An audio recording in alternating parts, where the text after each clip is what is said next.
Peringatan, animasi ini dibuat dengan tujuan sharing pengalaman pribadi sang pengirim cerita. Dimohon untuk menghargai cerita tanpa menyudutkan beberapa pihak. Selamat menikmati. Jadi gini bos ceritanya. Bentar. Kenalan dulu ya. Kenalin nih, gue Rizal, salah satu karyawan swasta di kota yang bentar lagi tenggelam. Pada kesempatan kali ini, gue mau ceritain nih pengalaman masa kecil gue. Pengalaman gue dalam mencari One Piece guna belajar Bankai pada saat banjir bandang di daerah rumah gue. Gue nih dari kecil sempat ngerasain pindah rumah beberapa kali.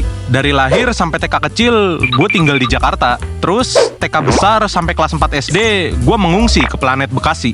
Habis itu ke Jakarta lagi sampai kelas 5 SD tuh. Terus ke Tegal, Jakarta lagi, Bandung, dan akhirnya menetap sampai sekarang di Jakarta. Kisah yang akan gue ceritain nih adalah kisah waktu gue lagi tinggal di Bekasi. Nah, rumah gue nih di area komplek, yang kalau kita lihat dari atas nih bentuknya kotak. Cocok lah buat balapan sepeda, karena ya ngitung lapnya jadi gampang. Rumah gue pada saat itu terletak bener-bener di pinggir kali. Kalinya tuh gede banget. Kalau dalamnya sih pas keadaan normal gue kurang tahu ya, karena gue sendiri belum pernah nyemplung ke situ. Di pinggir kali ini banyak banget tanaman kayak kangkung liar. Kadang gue ngikut sama ibu gue turun ke bawah buat metikin ini kangkung. Jadi gue nggak ngerasa bahaya sama sekali deket nih kali. Di komplek ini nih selalu ada event tahunan yang nggak pernah absen. Bahkan bisa 2-3 kali setahun. Well, at least selama gue tinggal di sana ya. Nah, event itu adalah Waterboom Villa Nusa Indah, alias banjir. Banjir di situ parah banget cuy. Apalagi di rumah gua yang letaknya bener-bener di pinggir kali. Rumah yang cuma satu lantai aja nggak mungkin bisa ditinggalin kalau lagi banjir. Bahkan gua aja kudu ngungsi ke lantai 2 kalau lagi banjir.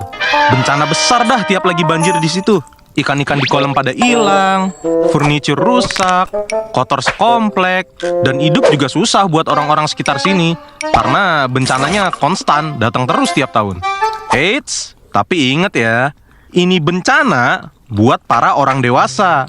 Buat anak-anak, kolam gratis baby. Sebagai anak yang berdebah, saat itu gue selalu nunggu banjir datang.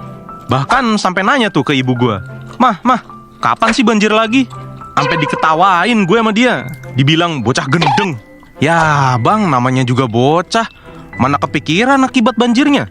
Yang ada di kepala gue tuh, kalau banjir berarti nggak sekolah dan bisa berenang kapan aja gue mau. Dan gak cuma gue yang berpikir demikian. Teman sekomplek gue juga seotak sama gue. Sebut aja nama makhluk ini Fani. Selalu main bareng gue kalau lagi banjir. Bahkan kadang dia nginep atau ngungsi ya di lantai 2 rumah gue. Karena rumah dia ya cuma satu lantai. Dan tiap pagi kita berenang bareng di lantai 1. Ya.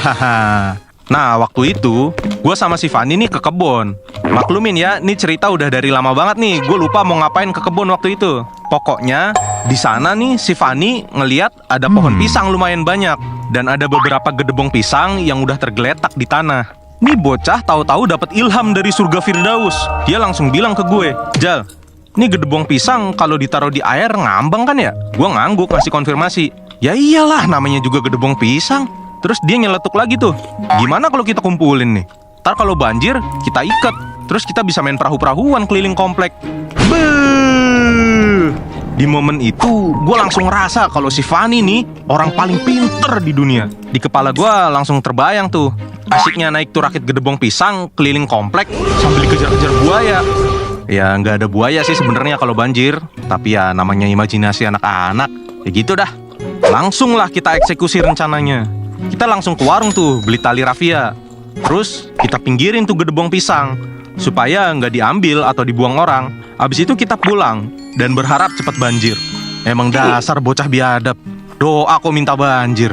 Untungnya atau sialnya sih ya mungkin karena ini bencana, nggak lama setelah itu volume air di kali mulai naik, pertanda kalau bentar lagi bakal ada banjir.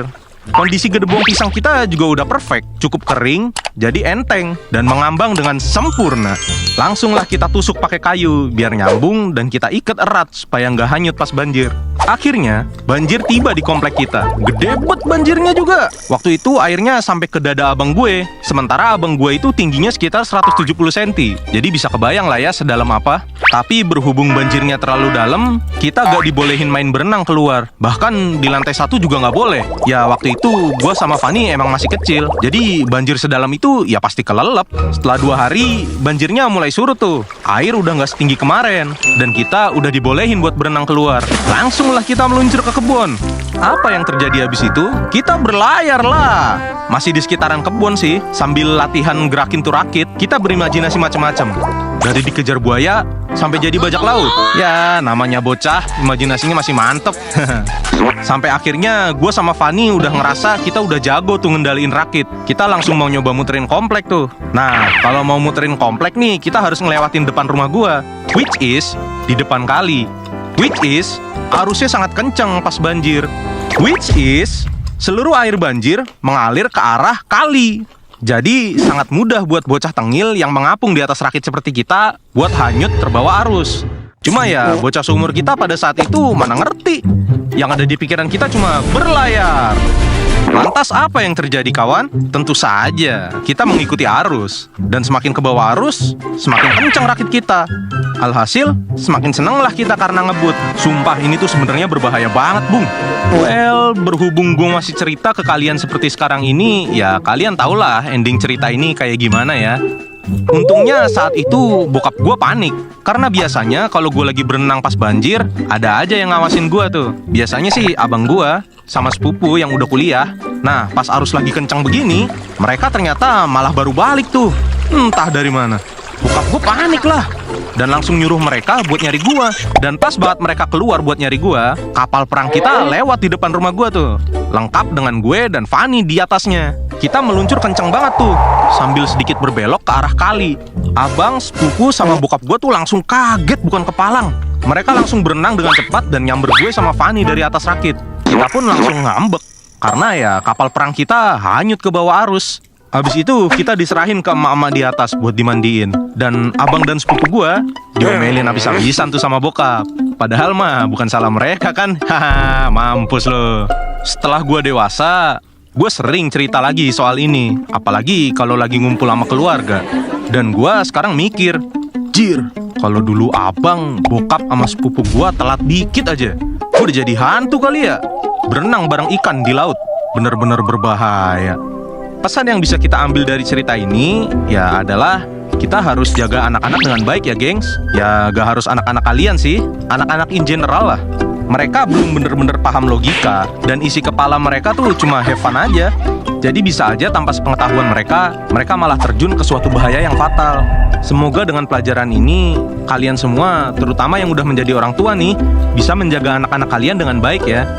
Udah dulu ya nih, capek gue ngomong. Kalau kalian punya cerita kece dan Yahud, kirim ke